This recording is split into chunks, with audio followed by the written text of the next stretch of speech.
ओम श्री परमात्मने नमः। ओम श्री गुरुभ्यो नमः। ओम श्री ऋषिभ्यो नमः। ओ सहना भवतु सहनौ भुनक्तु सह वीर्यं करवावहै तेजस्विनावधीतमस्तु मा विद्विषावहै। ओम शांति शांति शांति। सर्वेभ्यो नमः। देववाणी संस्कृतं यूट्यूब चलदृश्यं प्रति भवतां भवतीनां च हार्दं स्वागतम्। चलिएगा, अष्टाध्यायी भाष्य प्रथमावृत्ति पंचमः अध्यायः चतुर्थः पादः कक्षा संख्या 67वीं कक्षा को पढ़ेंगे। ठीक है, चलिएगा, पुस्तक ओपन कर लीजिएगा। गत कक्षा में मैंने आपको यहां तक पढ़ा दिया था 102वां सूत्र द्वित्रिभ्या मंजले है। आगे का सूत्र है हमारा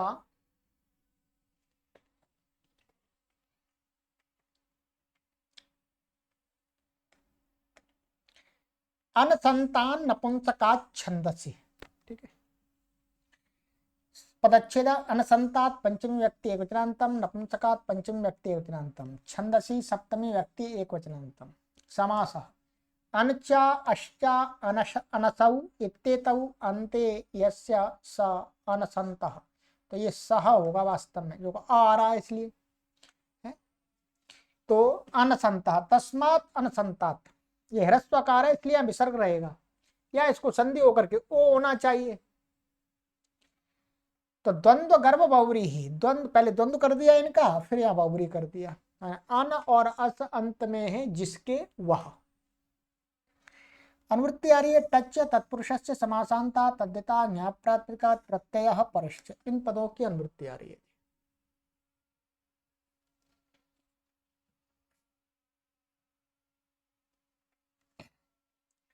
अर्थ अनंतात् असंताच्च नपुंसकलिंगात् तत्पुरुषात् टच प्रत्ययो भवति समासांतः छंदसि विषय। अनंत और असंत नपुंसकलिंग तत्पुरुष से क्या हो जाता, टच प्रत्यय होता है समासांत छंद के विषय में। सरल है। उदाहरण दे रहा अनंतात हस्ति चर्मे जुहोति ऋषभ चर्मे जुहोति, असंता देव छंदसानी मनुष्य छंदसानी। तो ऊपर क्या है, हस्ति चर्मन शब्द है, समास समस्त षष्ठी समास वाला। तो चर्मन शब्द अनंत है, तो छंद विषय में क्या हो गया, टच प्रत्यय हो गया, नस तद्दिते से टी का लोप हो जाएगा।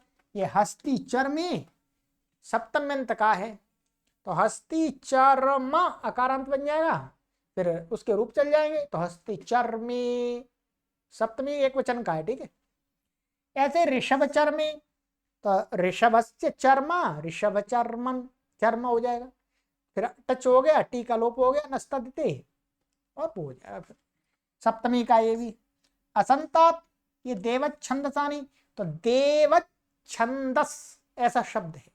मनुष्य छंदस सकारांत है, टच प्रत्यय हो गया, इसमें टी लोप आदि नहीं होगा। तो देवत छंदस और मनुष्य छंदस, और नपुंसकलिंग में तो छंद को कहा जा रहा है, छंद शब्द नपुंसकलिंग है, तो उसमें क्या होगा, बहुवचन में रूप चला दिया है। ठीक है, प्रथमा या द्वितीय व्यक्ति का बहुवचन का रूप है, गृहम गृहे गृहाणी के समान। ठीक है, तो ये हो गया मनुष्य छंदसानी, ये हो गया। ब्रह्मणो जानपदाख्यायाम,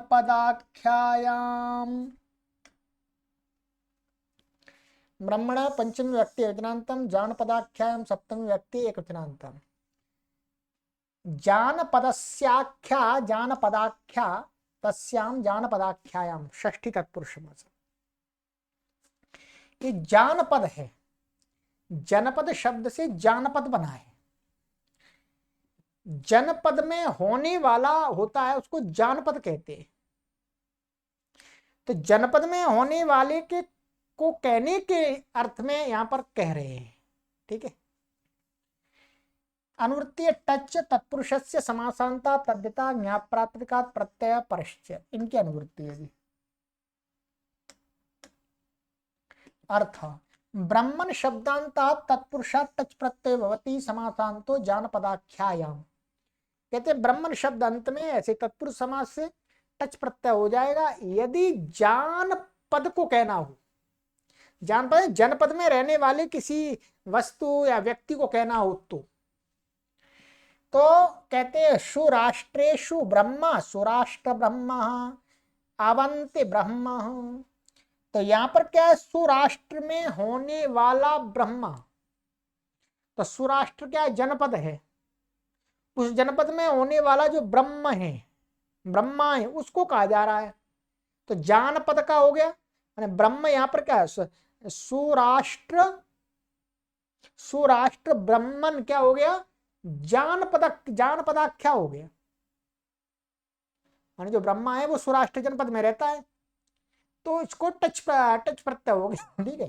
तो सुराष्ट्र ब्रह्म, तो ये सुराष्ट्रेषु ब्रह्मा सप्तमी तत्पुरुष लिया है। तो सप्तमी तत्पुरुष कर लेंगे, सप्तमी शौण्यी ही आदि सूत्रों से। और ब्रह्मन है टच हो जाएगा, नस तद्यते से टी का लोप हो जाएगा। ऐसे अवंती ब्रह्मन, अवंती देश, अवंती जनपद में, ठीक है। तो अवंती ब्रह्म, अवंती जनपद का ब्रह्मा, तो यहां पर भी टी का लोप हो जाएगा, स्वादि उत्पत्ति करके उसको हो जाएगा। वही है सुराष्ट्र में होने वाला जो ब्रह्मा, अवंती जनपद में होने वाला जो ब्रह्मा, और कुछ भी नहीं है।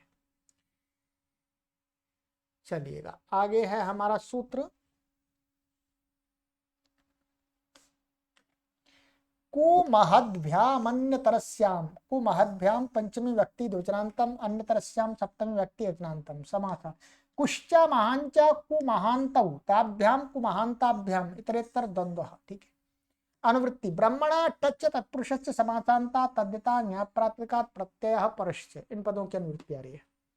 अर्थ कुमहत् इत्येताभ्याम परो यो ब्रह्मण शब्दस्तदन्तात् तत्पुरुषात् विकल्पेन टच प्रत्ययो भवति समासान्तः, ठीक है। कु अथवा महत, इन दोनों शब्दों से परे जो ब्रह्मण शब्द मिलेगा और वो तत्पुरुष समास में होगा तो विकल्प से टच प्रत्यय होगा, ठीक है। ये जनपद की आख्या के लिए नहीं है, इसको तो अप्राप्त में विकल्प किया जा रहा है, अप्राप्त विभाषा है।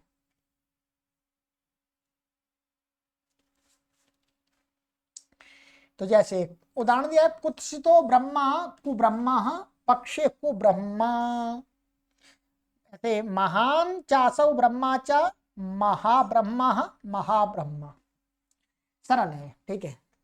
यहां पर तो हो जाएगा आपका कुगति प्रादय से समास हो गया, इससे पहले भी कराया बहुत बार। तो कुत्सित के अर्थ में कु आ जाए, कु सु ब्रह्मा सु, समास हो गया, समास तो कु ब्रह्मन बन गया और टच प्रत्यय होगा विकल्प से, नस्तद्यते से टी का लोप हो गया, तो कु ब्रह्म बन गया। और पक्ष में कु ब्रह्मा जब नहीं होगा तो अब क्या है, इसका रूप कु ब्रह्मन रहेगा, उसका रूप चल जाएगा ब्रह्मन के समान, कु ब्रह्मा स्वादि उत्पत्ति करके, ठीक है। तो ये बिना प्रत्यय का हो गया, ये प्रत्यय। ऐसे महाब्रह्मा और महाब्रह्मा दोनों का अर्थ एक ही है। तो यहाँ पर महत सु और ब्रह्मन सु और सन महत परम इत्यादि सूत्र से समास हो रहा है। यहाँ पर महत शब्द के साथ में समानाधिकरण समास हो रहा है, और आन महता समानाधिकरण जातीय यो से क्या हो जाएगा, आपका आकार हो जाएगा महत के तकार को, और आकार समान दीर्घ तो महाब्रह्म, ठीक है।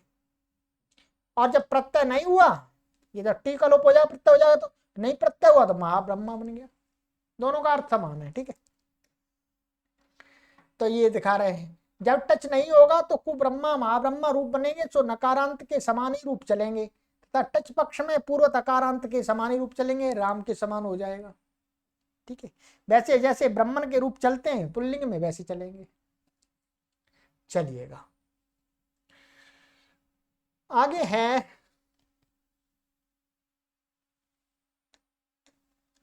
द्वंद्वात् चु दशहांतात् समाहारी। द्वंद्वात् पंचम व्यक्ति वचनांतम, चु दशहांतात् पंचम व्यक्ति वचनांतम, समाहारे सप्तम व्यक्ति एकवचनांतम। समास चुश्च दश्च षश्च हश्च चुदशाहम और चुदशाहम अन्ते यस्य तत् चुदशाहांतम तस्मात् चुदशाहांतात्। द्वंद्व गर्भ होगी, पहले द्वंद्व हो गया। चु चु का अर्थ है चवर्ग, द दाइये, शय हा है, तो ठीक है। तो ये वर्ण अंत में है जिस तत्पुरुष के, उसकी बात करेंगे। हाँ द्वंद्व की, द्वंद्व है ये। अब क्या है, तत्पुरुष का समाप्त हो गया। यहाँ पे क्या है, तत्पुरुष समास की अनुवृत्ति समाप्त हो गई है। अब द्वंद्व समास आ गया थोड़ी देर के लिए, और समाहार द्वंद्व आया है वो भी। तो अनुवृत्ति आ रही है इसमें टच समासांता तद्यता ज्ञाप्रात्मका प्रत्यय परस्य, इनकी अनुवृत्ति है।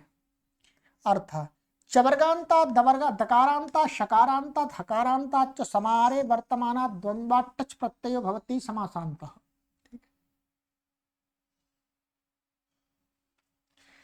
चवर्गांत अथवा दकारांत अथवा शकारांत अथवा हकारांत, समार में वर्तमान जो द्वंद्व, मान समार द्वंद्व हो गया, टच प्रत्यय हो जाता है समासांत उससे।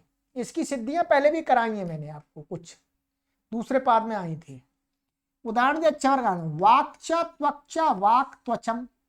तो वाक और त्वच ये वास्तव में क्या है, मूल शब्द से वाक माने त्वच है और वाच है, तो समास कर लेंगे तो वाक त्वच बन जाएगा चकारांत।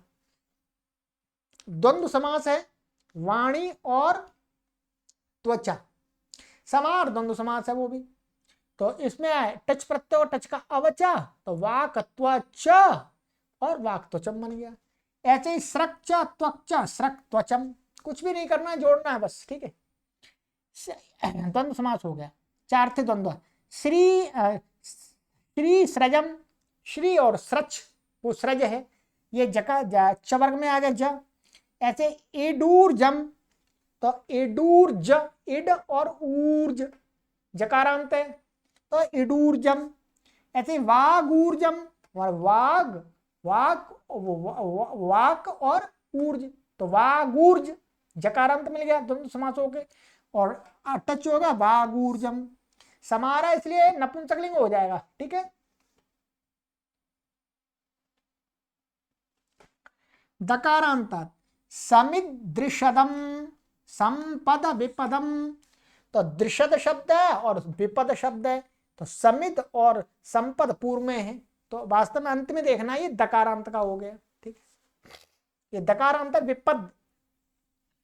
शकारांत का वाग विप्रुषम, हकारांत का छत्रोपानहम धेनु गोदुहम, तो ये हकार छत्रोपान, पान छाता और जूता, तो ये हकारांत उपान, उपान हकारांत शब्द है, तो फिर टच हो गया आ, तो छत्रोपान हम धेनु गोदुह, गाय धेनु और गो गाय को दोहने वाला, ठीक। तो ये होगा धेनु गो दुह, तो हकारांत है, टच होगा धेनु गो दुहम। इसमें कुछ भी विशेष नहीं है, ठीक है। बस जो शर्त दी है वो आपको दिख रही है, समस्त वैसे पद मिल गए हमको, और सभी उदाहरण समार द्वंद्व के हैं। और समार द्वंद्व होता है आपका चार थे द्वंद्व से मुख्य रूप। अब है आपका अर्थ देख लीजिएगा, वाणी और त्वचा, श्री और माला, वाणी और ऊर्क, वाणी और ऊर्क,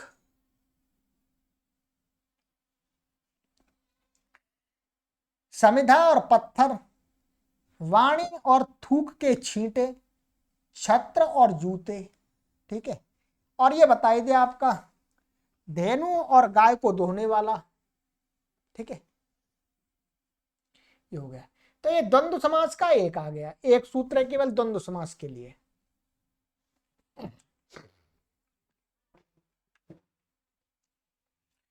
अब हमारा अव्ययी भावे शरत प्रभृतिभ्य, अब ये अव्ययी भाव समास आ गया।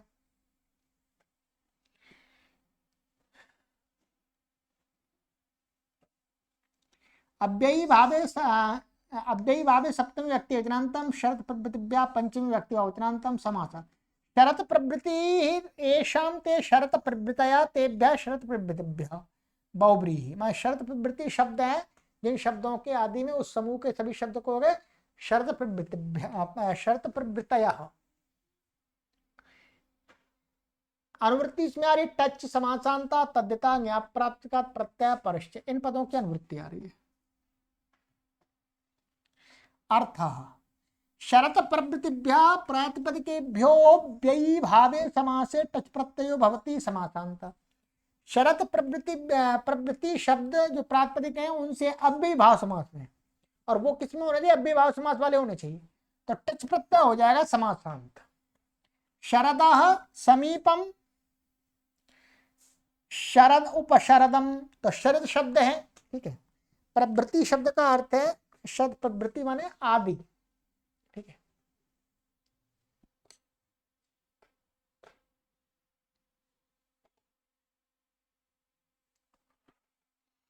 ठीक है, तो ये शरद शब्द शरदा समीपम उपशरदम, शरद ऋतु के समीप में, तो उपशरदम, शरदम प्रति प्रतिशरदम, उपाविशम, ठीक है, उपविपाशम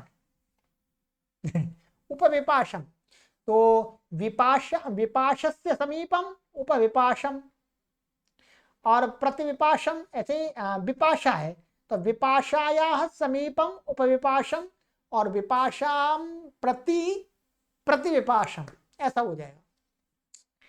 इनमें दोनों में क्या है, यहां दिखा है उपशरदम शरद ऋतु के समीप और उपविपाशम मान विपाशा नदी के समीप। इन दोनों उदाहरणों में तो अव्यय विभक्त समीप समृद्ध इत्यादि से समीपार्थ में समास हुआ है, अव्ययी भाव समास, ठीक है।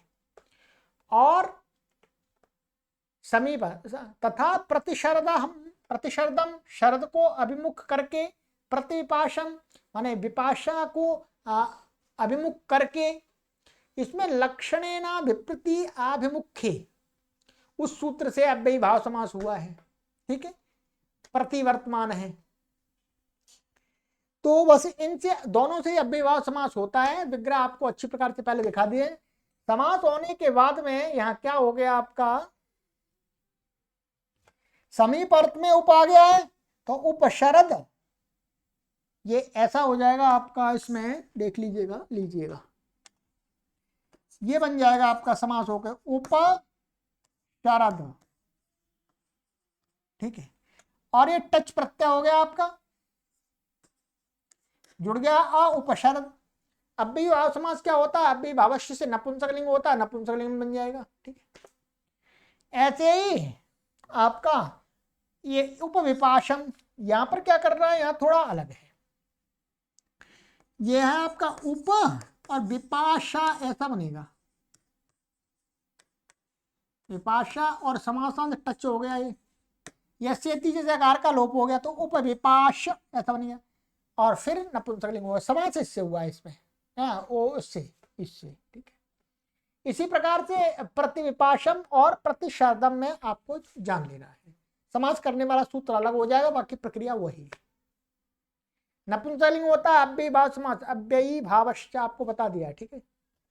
चलिए चौथे अध्याय, दूसरे अध्याय के चौथे पाद में इसका विधान है।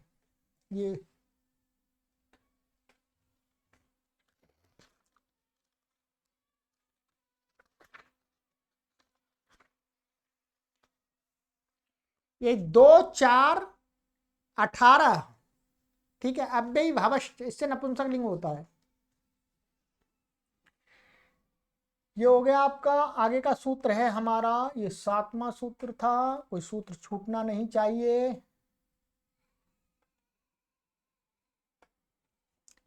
अनश्च, अना पंचमी व्यक्ति योजनांतम च अव्यय पदम, अनुवृत्ति अव्ययी भावे टच समासांता तद्धिता ज्ञाप्रात्मकात् प्रत्यापरश्च अर्थ अनंताद अव्ययी भावात् टच प्रत्ययो भवति समासांत। कहते अन अंत वाला यदि अव्ययी भाव समास है कोई तो उससे भी समासांत टच प्रत्यय हो जाता है। राज्य समीपम उपराजम अध्यात्मम प्रत्यात्मम ये शब्द बनते हैं। राजा के समीप तो ये कहता है उप और समास होकर के राजन। समास किससे होगा? उसी से होगा अव्ययम विभक्त समीप समृद्धि विद्या दिया जो अभी लगाया था। और ये टच हो गया नस्तद्धित से टी का लोप हो गया ऊपर राज बन गया और ये अव्ययी भावश्च से नपुंसकलिंग हो गया। ऐसे अध्यात्मम आत्मानम अधिकृत्य अध्यात्मम तो अध्यात्मम में ये ऐसा शब्द है इसको अच्छा शब्द है देख लीजिएगा। ये है अधि और ये है आत्मन ये नकारांत है ठीक है। इसमें सप्तम अर्थ में समास होगा अर्थात अव्ययी भाव में ठीक है। जो अधि सप्तमी के अर्थ में वर्तमान होगा तो उसको समास हो जाएगा। जैसे स्त्रीषु अधिकृत्य प्रवर्तते अधिस्त्री आदि लगाया था वैसे ही आत्मानम अधिकृत्य माने आत्मा परमात्मा को अधिकृत माने अधिकार बना के विषय बना करके जो कुछ कहा जाता है वो अध्यात्म होता है। यहां बनता है अध्यात्म शब्द तो अध्यात्म शब्द आत्मा ना टच हो गया यहाँ पर अवचेगा टी का लोप हो जाएगा ये को एणची तो अध्यात्म और नपुंसकलिंग हो जाएगा अध्यात्मम। ऐसे प्रत्यात्मम आत्मानम प्रति इसमें किससे होगा? लक्षणेना विपत्ति आभिमुख्य जो अभी समास बताया था पीछे अव्ययी भाव उससे होगा प्रति के साथ में तो ये हो जाएगा।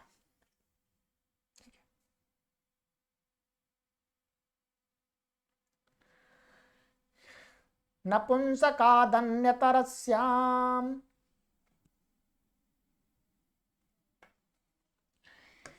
नपुंसका पंचमी व्यक्ति वचनांतम अन्यतस्याम सप्तमी व्यक्ति वचनांतम अनुवृत्ति अनः अव्ययी भावे टच समासांता तद्धिता ज्ञाप्रात्मकात् प्रत्यापरश्च। ठीक है जी सरल है।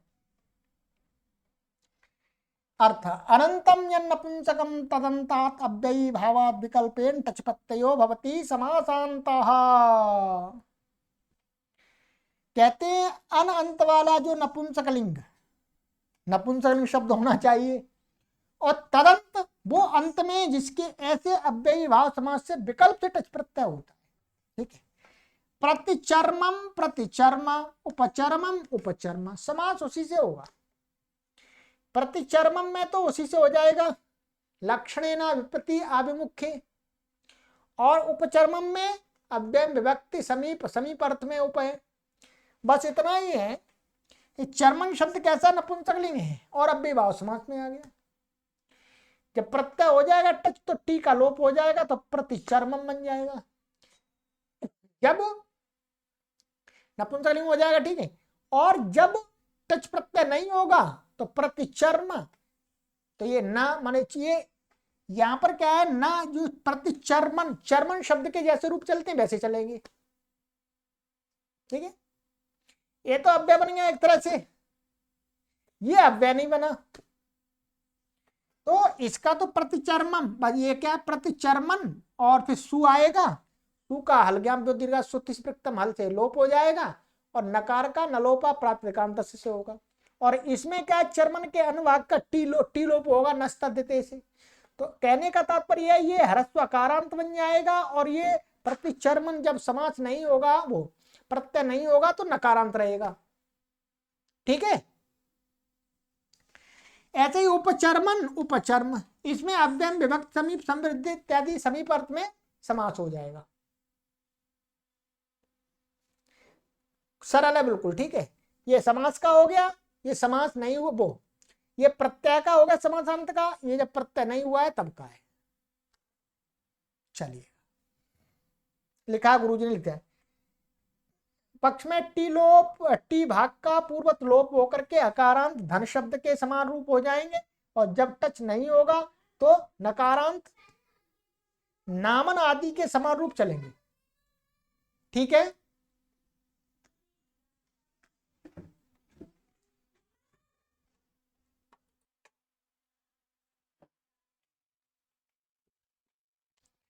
तो ये हो गया जी। चलिएगा आगे हमारा सूत्र है नदी पौर्णमास्याग्रहायणीभ्य।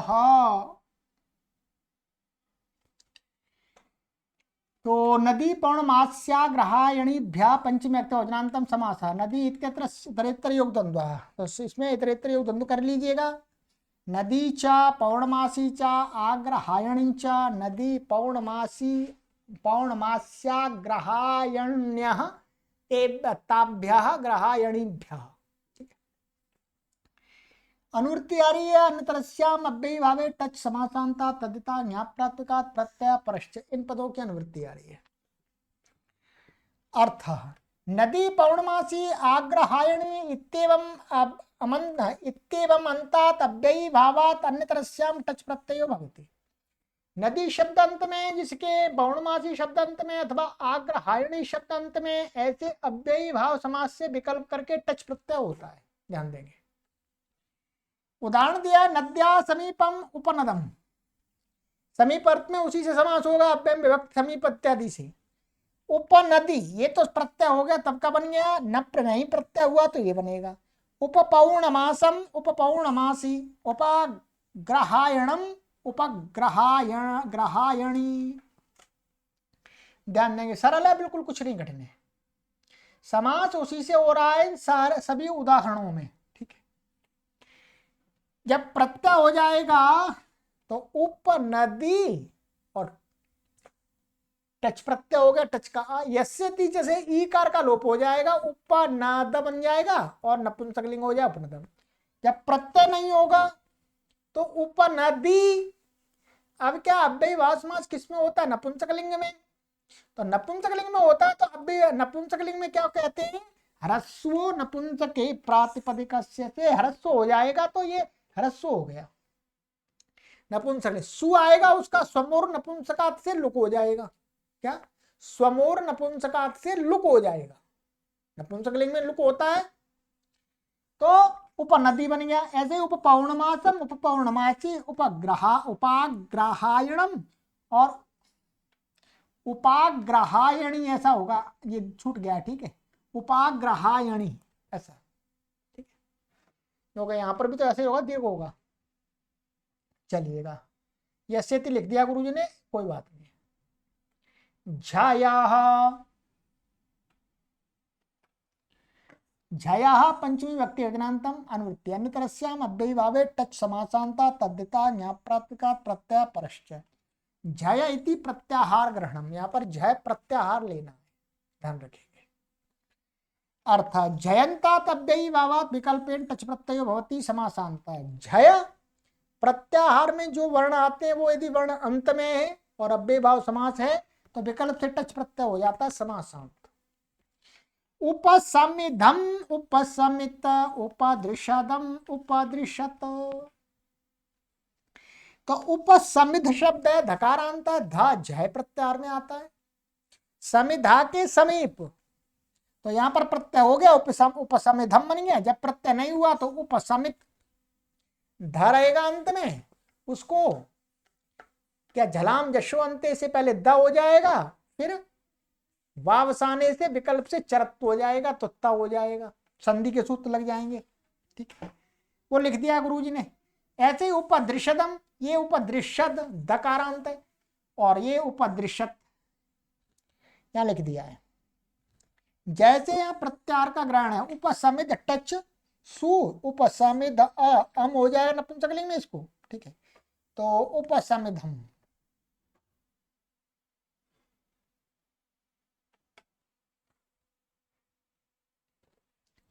ये ध्यान रखेंगे, ये जो सु को अम, ये सु है, इसको ये अम होगा। अव्ययी भाव समास क्या होता? अव्यय होता है। तो यहां पर क्या है? अव्ययी भाव दतोम तो पंचम्या से अम हो रहा है, ध्यान रखेंगे। दूसरे अध्याय के चौथे पाद का जो सूत्र है अव्ययदापसुपः नाव्ययी भाव दतोम तो पंचम्या, उससे अम हो रहा है, ध्यान रखेंगे। वो उस पर आप जरूर एक बार दृष्टि डाल लीजिएगा। जब टच नहीं हुआ तो धा को जश्त हो जाएगा, जलाम जशवंते, और बाबसाने से चर्त हो जाएगा, तो उपसमित बन जाएगा। कुछ भी विशेष नहीं है। गिरेश्च सेनकस्य,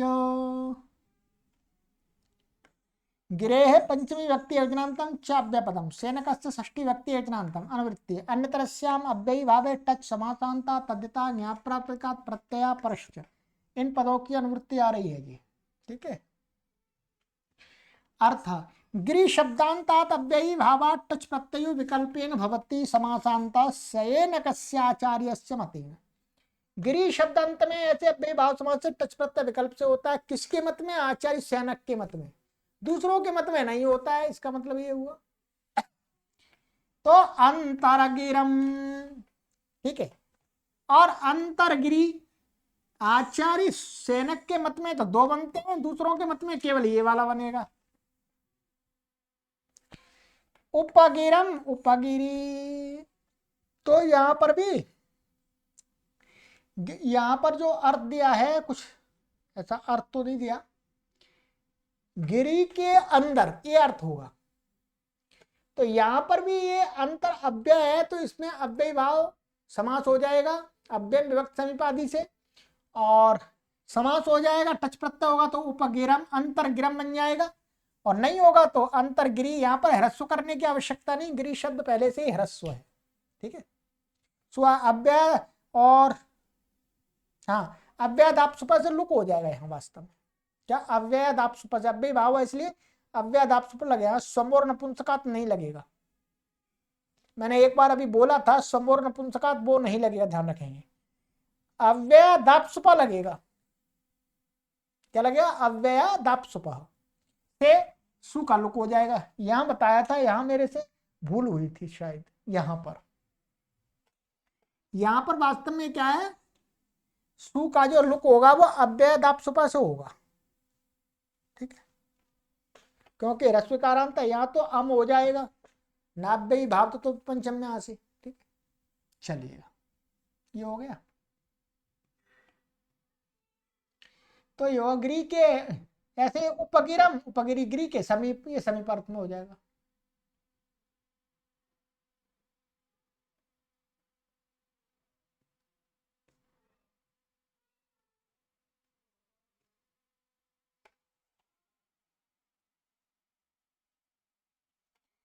बहुव्रीहौ सक्तक्षणोः स्वांगाशच, बहुव्रीहु सप्तमी व्यक्ति योजनांतम, सक्तक्षणोः षष्ठी व्यक्ति योजनांतम, स्वांगात पंचमी व्यक्ति योजनांतम, शच प्रथमा व्यक्ति एकवचनांतम। समास सक्त्यक् इत्यत्र इतरेतर द्वंद्वः। तो सक्थिश्च अक्षिच सक्थक्षिणी तयोः सक्थक्षणोः, द्वंद्व हो गया। और अनुवृत्ति आ रही है इसमें समासांता तद्धिता ज्ञाप्राप्तिकात् प्रत्यय परश्चैन की अनुवृत्ति है। अर्थ स्वांगवाची यह सक्थि शब्दो क्षि शब्दश्च तदंता शच प्रत्ययो भवति समासांतो बहुव्रीहु समासे। कहते हैं स्वांगवाची जो सक्थि शब्द है, क्या है? सक्थि। और अक्षि शब्द है, तदंत वन वो शब्द स्वांगवाची का अर्थ हो गया शरीर का अंगवाची। ठीक है। तो उस ऐसे शब्द तदंत से शत प्रत्यय होगा बहुव्रीहि समास में। यदि बहुव्रीहि समास पद समस्त पद है तो अब अव्ययी भाव समास समाप्त हो गया, अब बहुव्रीहि आरंभ हो गया। ठीक है। तो उदाहरण लिया इन्होंने, दीर्घम सक्थि यस्य स दीर्घशक्थः, विशाले अक्षिणी यस्य स विशालाक्षः, कल्याणाक्ष लोहिताक्षः। ठीक है। यहां पर क्या होगा, अनेक मन पदार्थ से बहुव्रीहि समास हो जाएगा। ठीक है। सब जगह शक्ति शब्द है, यहां पर टच प्रत्यय हो गया आपका, वो शच हुआ है, यहां पर ध्यान रखेंगे। क्या हो जाए? शच। शच का भी क्या बचता है? अबचता है। शित करने का मतलब है स्त्रीलिंग में गीश हो जाए, शित गौरादिभ्यश्च से। और चित करने का अर्थ है यहां पर चिता से अंतुदात्त हो जाए। जो टच में च लगाया था वैसे यहां पर भी लगा दिया। तो दीर्घ सख्ता हो गया ये, या ऐसे जैसे इकार का लोप हो जाएगा इसका प्रत्यय होकर के ये मिल जाएगा। ऐसे ही विशाले अक्षिणी, तो विशालाक्षा यहाँ पर भी विशालाक्षी शब्द है समस्त पद, और शच हो गया, शच का अ यसे तिलोप होकर विशालाक्ष। ऐसे कल्याणाक्ष, लोहिताक्ष, लाल आंखों वाला, कल्याण आंखों वाला, और जिसकी आंखें अच्छी हैं, सुंदर हैं। अंगुलेर दारुणी,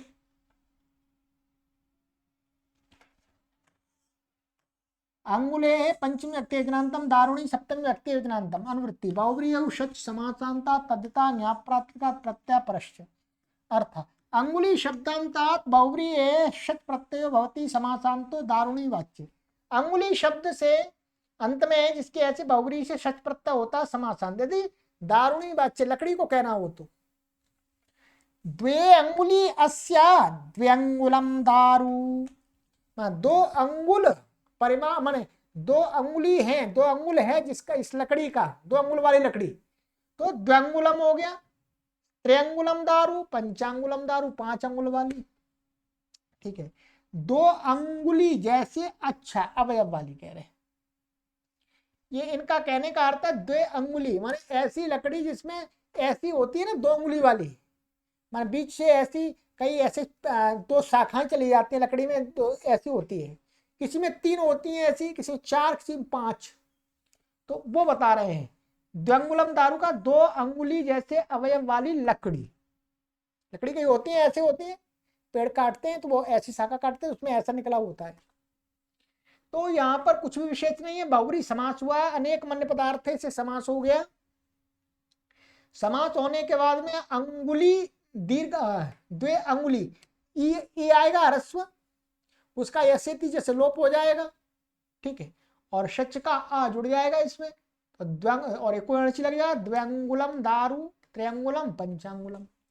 पंचांगुलम में क्या है, पंचन नकार का नलोपा प्रातिपदिक से लोप हो जाएगा, और फिर अका सवर्ण दीर्घ से दीर्घ हो जाएगा। यहाँ पर नका लोप से असिद्ध नहीं होगा, सिद्ध रहेगा, ठीक है।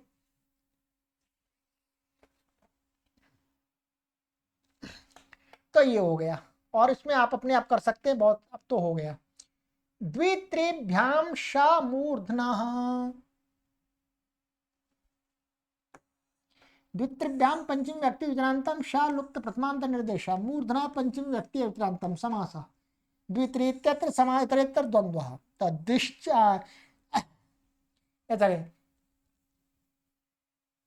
द्वे च त्रीणि च, नहीं यहाँ तो ऐसा करना है द्विचा त्रिचा द्वित्रिताभ्याम द्वित्रिभ्याम, ऐसा करना पड़ेगा। 2 ही शब्द है तो शब्द का यहाँ पर क्या ले लिया, उसको कॉपी कर लिया हमने, उसका अनुकरण किया है, तो इसलिए द्विचा त्रिचा द्वित्रिताभ्याम द्वित्रिभ्याम। शलुप्त निर्दय अनुवृत्ति आ रही है बहुव्रीहि समासांता तद्यता ज्ञाप्रातिपदिकात् प्रत्यय परश्च, ठीक है। अर्थात द्वित्रिभ्याम परो यो मूर्धन शब्द तदंतात् बहुव्रीहि शः प्रत्ययो भवति समासांत। द्वित्रि इनसे परे जो मूर्धन शब्द है उससे तदंत से, मूर्धन द्वितीय से परे जो मूर्धन शब्द और मूर्धन शब्द अंत में जिसके ऐसे शब्द से क्या है बहुव्रीहि समास में हो तो श प्रत्यय हो जाता है, इसमें अब श हट गया, श आ गया, ठीक है। द्वौ मूर्धानौ यस्य स द्विमूर्धा त्रिमूर्धा, सरला कठिन नहीं है। तो द्विमूर्धन और ये श आ गया, श का अवचा, तो द्विमूर्धा टी का लोप हो जाएगा नस्तद्यते, तो द्विमूर्धा बन जाए त्रिमूर्धा बन जाएगा। 2 मूर्धाओं वाला, 3 मूर्धाओं वाला, 2 सिर वाला लिख दिया गुरुजी ने, ठीक है। चलिएगा, तो आज की कक्षा में इतना ही करेंगे। आज की कक्षा में हमने लगभग 13 सूत्र पढ़ लिए, 13 सूत्र को, ठीक है। चलिए अब समाप्ति की ओर है, परीक्षा अवश्य तैयारी करती रहिए परीक्षा की, ठीक है। परीक्षा होगी आपको जितने दिन उतने ही दिन मिलेंगे, लगभग 10 दिन के लगभग हम देते हैं आपको परीक्षा की तैयारी के लिए, पर 10 दिन में पूरे आपको 5वें अध्याय के सभी सूत्रों को देखना होता है, तैयारी करनी होती है, तो पहले से तैयारी करके थोड़ी सी रखिएगा, ठीक है। अब 6वें अध्याय में प्रवेश होगा, बहुत आनंद आएगा। अब आप जैसे जैसे आगे बढ़ते जाएंगे तो आपको अनुभव होगा कि अरे हमको तो बहुत व्याकरण आ गया, हमको तो बहुत व्याकरण आ गया। ठीक है, परिश्रम करना पड़ता है। आप देख रहे हैं कितने वर्षों से हम पढ़ा रहे हैं, तब 5वें अध्याय की समाप्ति पर आने वाले हैं, परंतु अब तेजी से चलते जाएंगे, पर इतनी तेजी से भी नहीं जा सकते, जो सूत्रों को तो समझाना होगा। फिर भी अब तो समाप्ति की तरफ ही है, 5 अध्याय कर लिए, 3 अध्याय और हैं। सर्वेभ्यो नमः।